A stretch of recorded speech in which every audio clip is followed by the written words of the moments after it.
الرحیم الحمد للہ رب العالمین صلی اللہ علی محمد و آلہ اجمعین واللعنۃ الدائمۃ علی اعداء محمد و آل محمد اما بعد وفقنا اللہ و ایاکم للعلم والعمل الصالحین انشاءاللہ تعالی ایک مرتبہ درود پڑھیں گے۔ اللہم صلی علی محمد۔ گفتگو کا جو عنوان تھا وہ یوں جاری تھی کہ شیخ مفید علیہ الرحمہ کو امام زمانہ علیہ السلام کی طرف سے ایک خط پہنچتا ہے، اور اس خط میں انہوں نے بہت ساری جو ہے وہ شیعوں کو نصیحت کی، اور شیخ مفید علیہ الرحمہ کو اس بات کا مکلف ٹھہرایا کہ ہماری یہ نصیحت ہمارے شیعوں تک پہنچا دیں۔ اور ہماری گفتگو اس جملے تک پہنچی تھی کہ فَإِنَّ نُحِيطُ عِلْمًا بِأَنبَائِكُمْ وَلَا يَعْزُبُ عَنَّا شَيْءٌ مِّنْ أَخْبَارِكُمْ وَمَعْرِفَتُنَا بِذُلِّ الَّذِي أَصَابَكُمْ مُذْ جَنَحَ كَثِيرٌ مِّنْكُمْ إِلَى مَا كَانَ السَّلَفُ الصَّالِحُ عَنْهُ شَاسِعًا، کہ ہم ہیں تو دور ایسے مقام پہ کہ جہاں پہ ظالم نہیں پہنچ سکتے ہم تک، لیکن اس کے باوجود ہمیں تمہاری تمام خبریں پہنچتی ہیں، اور تمہاری خبروں میں سے کوئی چیز بھی ایسی نہیں ہے کہ جو رہ جاتی ہو۔ اس کے اوپر مصنف نے اپنی شرح جو ہے وہ بیان کر دی کہ امام کے پاس جو ہے وہ تمام کی تمام اخبار اللہ کی قدرت کے ذریعے سے، اور امام کے کچھ اپنے وسائل ہیں ان کے ذریعے سے ہر خبر جو ہے وہ امام تک پہنچتی ہے۔ اس کے بعد اگلا جملہ یہ ہے کہ وہ معرفتنا بالذل، کہ ہمیں معرفت ہے اس ذلت کی، الذی اصابکم، کہ جو تمہیں پہنچی ہے۔ کس وقت سے پہنچی ہے؟ اس وقت سے پہنچی ہے کہ مزجنح کثیر منکم الی ما کان السلف الصالح عنہ شاسعا، کہ جب سے تم میں سے ایک جو بڑی تعداد ہے وہ اس بات کی طرف چلی گئی، اس طریقے کے اوپر چلی گئی کہ جس طریقے کے اوپر جو گزشتہ نیک لوگ تھے اس سے پھرے ہوئے تھے۔ یعنی گزشتہ جو نیک لوگ تھے وہ اس طرح کے کام نہیں کرتے تھے اور اس طرح کی صورتحال پہ نہیں تھے، لیکن تم میں سے اکثریت جو ہے وہ اس صورتحال سے پھر گئی ہے۔ اسی وجہ سے جو ہے وہ ہمیں معرفت ہے کہ ان کو عزت نہیں مل رہی، شرف نہیں مل رہا، اور یہ ذلت کا کیا ہیں، شکار ہیں۔ مصنف نے یہاں پہ کہا کہ یہ جو جملہ ہے کہ تم میں سے جو ہے وہ اکثر لوگوں کو ذلت ملی ہے اور اس کی ہمیں معرفت ہے، کہتے ہیں کہ یہ جملہ ہمارے نزدیک واضح نہیں ہے، یہ مبہم ہے، اور اس کا مطلب جو ہے وہ میرے لیے واضح نہیں ہوا کہ وہ کون سی ذلت ہے کہ جو بہت سارے لوگوں کو ملی، جبکہ جو گزشتہ لوگ تھے شیعوں کے ان کو یہ ذلت نہیں ملی تھی۔ یعنی یہ کیا مطلب ہے؟ مصنف کہتے ہیں یہ چیز جو ہے وہ مجمل ہے، اور چونکہ امام مہدی علیہ السلام نے اس بات سے اتنا ہی نقاب اٹھایا ہے کہ جو یہ جملے ہیں اور یہاں پہ اس کو مختصر رکھا ہے، تو اس کی وجہ یہ ہے کہ جس کی طرف امام یہ بات لکھ رہے ہیں وہ شیخ مفید علیہ الرحمہ ہیں، اور شیخ مفید علیہ الرحمہ ہی اس جملے کا جو ہے وہ اصل مقصد جو ہے وہ سمجھ سکتے ہوں گے کہ یہاں پہ جو ہے وہ کس واقعے کی وہ بات کر رہے ہیں اور کون سے شیعوں کی وہ بات کر رہے ہیں۔ یہ تو کہتے ہیں مصنف کی حقیقت یہ ہے کہ ہمیں اس جملے کا جو حقیقی علم ہے وہ نہیں ہے، لیکن اگر ہم ظاہر کلام کو دیکھیں تو ہم یہ اندازہ لگا سکتے ہیں کہ اس زمانے میں جو بعض لوگ تھے وہ منحرف ہو گئے تھے صراط مستقیم سے۔ یہ تو بات کیا کنفرم ہے کہ اس زمانے کی جو ایک بڑی تعداد تھی وہ سیدھے رستے سے کیا ہٹی ہوئی تھی۔ اب وہ ان کا انحراف جو ہے وہ عقائدی طور پہ تھا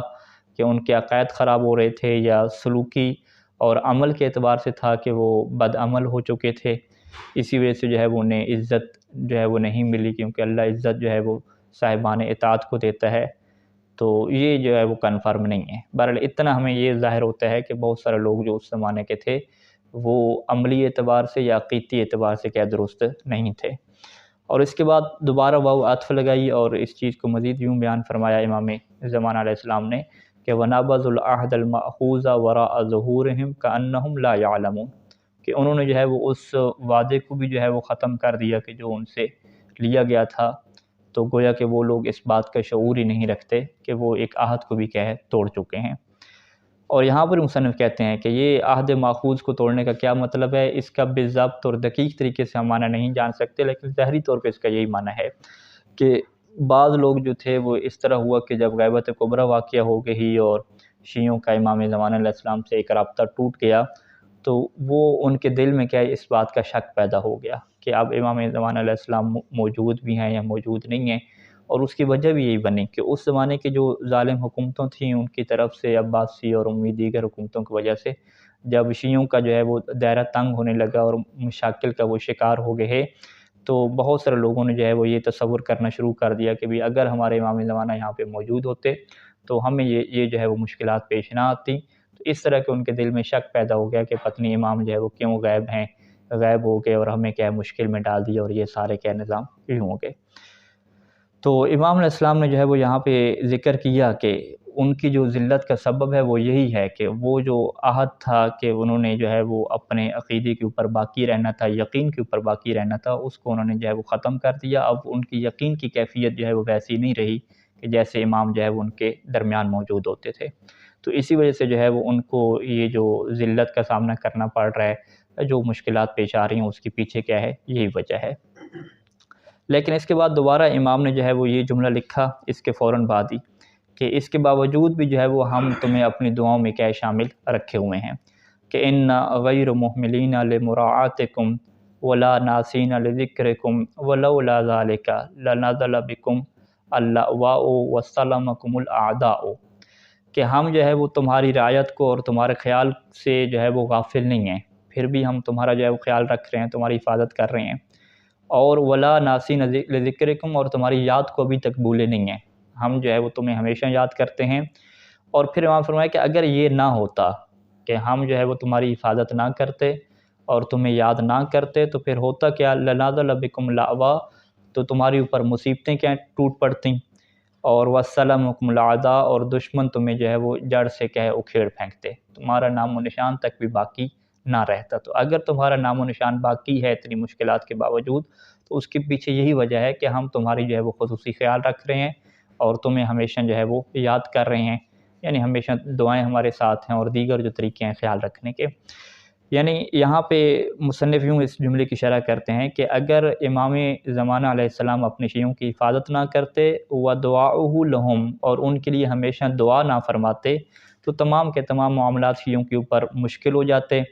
اور تمام جتنی مشکلات ہیں وہ ان کو گھیر لیتی ہیں. اور یہی معنی جو ہے وہ عربی زبان کا جو لاوا کلمہ استعمال کیا، تنگ دستی اور مشکلات، اس کا کیا یہی معنی ہے. اور یہاں پہ لکھا مصنف نے کہ جو اس ٹائم کی حکومتیں تھیں، وہ اموی زمانہ لے لیں، عباسی اور عثمانی،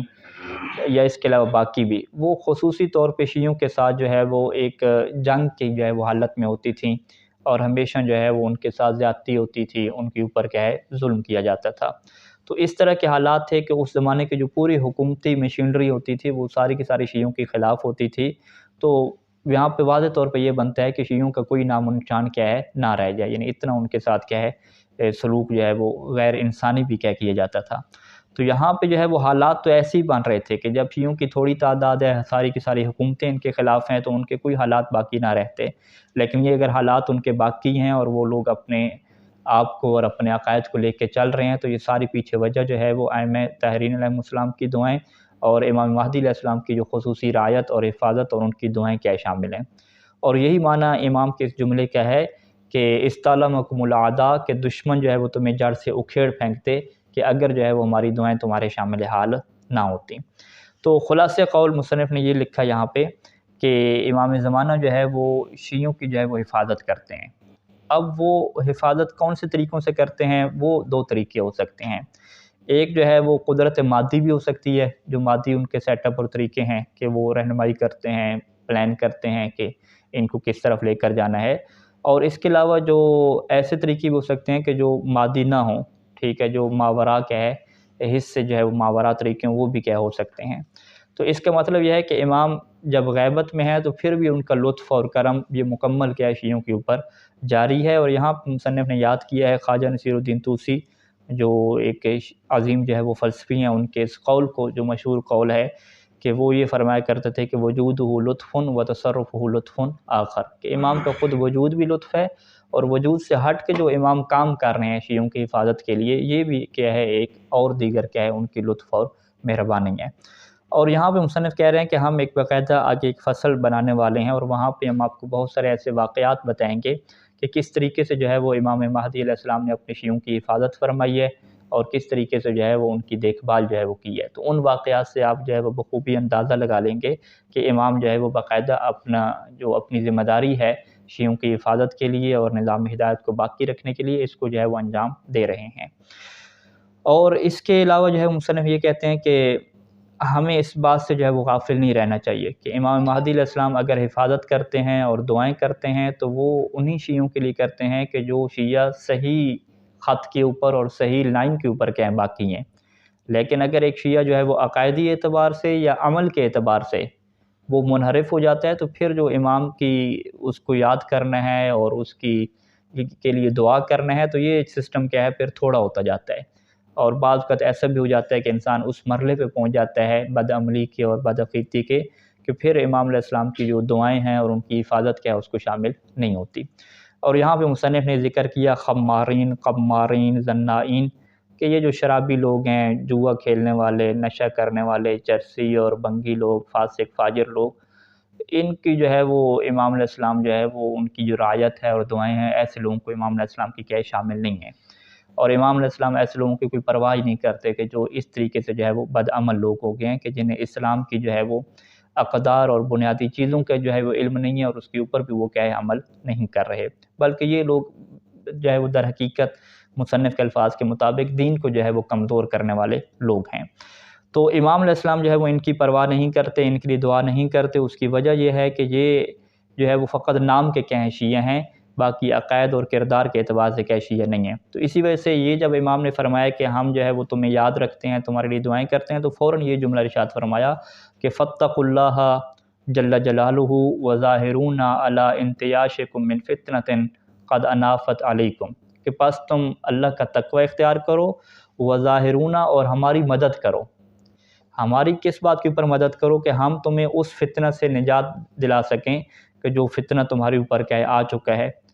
تو لہٰذا تم نے بھی کیا ہے ہماری مدد کرنی ہے. اور یہ مدد کا طریقہ کیا ہے کہ تمہیں بھی تقوی کو کیا اختیار کرنا ہے.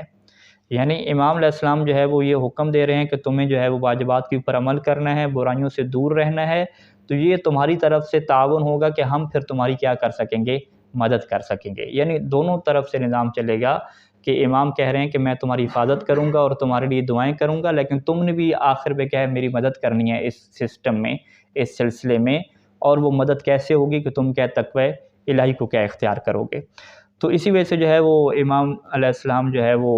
یہ بات واضح ہے کہ فقط امام زمانہ نہیں بلکہ اللہ کے رسول اور باقی ائمہ علیہ السلام بھی، ان کی بھی جو خصوصی توجہات اور خصوصی جو دعائیں ہوتی تھی وہ مستہترین کا لفظ یہاں پہ استعمال کیا کہ ان کے لیے نہیں ہوتی تھی. مستہترین یعنی بیہودہ قسم کے جو لوگ ہوتے ہیں ان کے لیے نہیں ہوتی تھیں. وہ بیہودہ قسم کے لوگ کہ الذین لا یبالون بالقیم الاسلامیہ والاحکام الدینیہ، کہ جنہیں اسلامی اقدار، واجبات اور شریعت کا کوئی پاس کیا نہیں ہوتا. یعنی مصنف نے یہاں پہ کچھ مثالیں لکھی ہیں کہ بعض لوگ ایسے ہیں وہ ایسے سوئمنگ پول میں جاتے ہیں جو مخلوط ہیں شیعہ ہمارے زمانے میں، اور لاہ و لعب کی محفلوں میں جاتے ہیں، جوئے کے جو ہے وہ اڈوں پہ جاتے ہیں، اور ان کا نظام تعلیم دیکھیں تو کوئی حجاب وغیرہ نہیں ہے، اکٹھے مل ہو چکے ہیں. اور اگر ان کے کاروبار دیکھیں تو مکمل طور پہ سودی کاروبار ہو رہے ہیں. اور جو ان کی ظالم حکومتیں ہیں وہ ان کے ساتھ مکمل ہر قسم کا تعاون کرتے ہیں، چاہے وہ کرپشن کے معاملات تو وہاں پہ بھی تعاون کر رہے ہیں. اور گویا کہ ان کی زندگی میں آپ دیکھیں تو لا یعترف بالحلال والحرام ولا بالنجس والطاہر، نہ انہیں حلال و حرام کی پرواہ ہے، نہ نجس و پاک کی پرواہ ہے، نہ واجبات کی پرواہ ہے، نہ محرمات کی پرواہ ہے. تو فہو شیع بالاسم فقط لا بالعمل، یہ نام کے فقط یہ عمل اور کردار کے کوئی شیعہ نہیں ہے. تو ایسے لوگوں کے ساتھ امام کا یہ تعلق ہو کہ امام ان کی مدد کر رہے ہوں اور ان کے لیے دعائیں بھیج رہے ہوں، تو ان الفاظ سے مصنف کہتے ہیں یہ بات واضح ظاہر ہے کہ امام کی ایسے لوگوں کو مدد شامل نہیں ہے. اس کی وجہ کیا ہے کہ یہ لوگ تقوی اختیار کر کے امام کی دعاؤں میں کیا ہے خود کو شامل ہی نہیں کر رہے. اور مصنف کہتے ہیں کہ یہ بات جو ہے وہ واضح ہے، اور بہت سارے اہل بیت علیہ السلام کی طرف سے ہمیں اس بات کی جو ہے وہ تلقین دی گئی ہے کہ امیر المومنین اسلام کے زمانے سے لے لیں کہ امیر المومنین اسلام نے جو ہے وہ خط لکھا تھا عثمان بن حنیف کو، تو وہاں پر بھی امیر المومنین اسلام کے یہ جملے تھے کہ وَلَٰكِنَّ اعینونی بورع واجتہاد، کہ تم میری مدد کرو تقوی کو اختیار کر کے اور واجتہاد وعفت وسداد، کہ محنت کر کے اللہ کی اطاعت میں آگے بڑھ کے پاک دامنی کو اختیار کر کے خود کو خواہشات نفسانی سے روک کے اس طرح کر کے تم میری کیا کرو گے، مدد کرو گے. یعنی میں جو ہے وہ علی ابن ابی طالب تمہاری مدد کرنا چاہتا ہوں، تمہیں نجات دلانا چاہتا ہوں، لیکن تم نے بھی کیا میری مدد کرنی ہے کہ جب تک تم تقوی کو اختیار نہیں کرو گے، پاک دامنی کو اختیار نہیں کرو گے، تو میں تمہاری کیا مدد نہیں کر سکتا. اسی طریقے سے چھٹے امام کی بھی یہی حدیث ہے کہ امام اپنے حساب سے یہ کہنے لگے کہ اللہ کی قسم میں تم سے محبت کرتا ہوں، وَلَأُحِبُّ رِيحَكُمْ وَأَرْوَاحَكُمْ، تمہاری جو خوشبو ہے جسم کی اس سے بھی محبت کرتا ہوں، تمہاری ارواح سے محبت کرتا ہوں۔ لیکن یہ محبت کا سلسلہ کیسے آگے بڑھے گا؟ وَلَٰكِنْ أَعِنُونَا عَلَىٰ ذَلِكَ بِبَرْءٍ وَاجْتِهَادٍ، کہ تم اس کے اوپر ہماری مدد کرو گے تقوی اختیار کر کے اور کوشش کر کے، محنت کر کے۔ تو اس کا مطلب ہے کہ یہ جو امام علیہ السلام کی طرف سے شیعوں کے لیے محبت ہے، امیر المومنین علیہ السلام اور امام صادق علیہ السلام شیعوں سے محبت کرتے ہیں، تو یہ محبت کا سلسلہ وہ تبھی چلاتے ہیں کہ جب اگلے لوگ تعاون کریں۔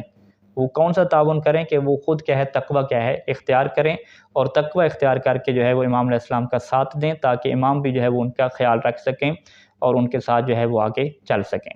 اور یہاں پہ مصنف نے لکھا کہ ہم نے گزشتہ فصول میں یہ بات لکھی تھی، باقاعدہ منحرفین کا کیا ذکر کیا تھا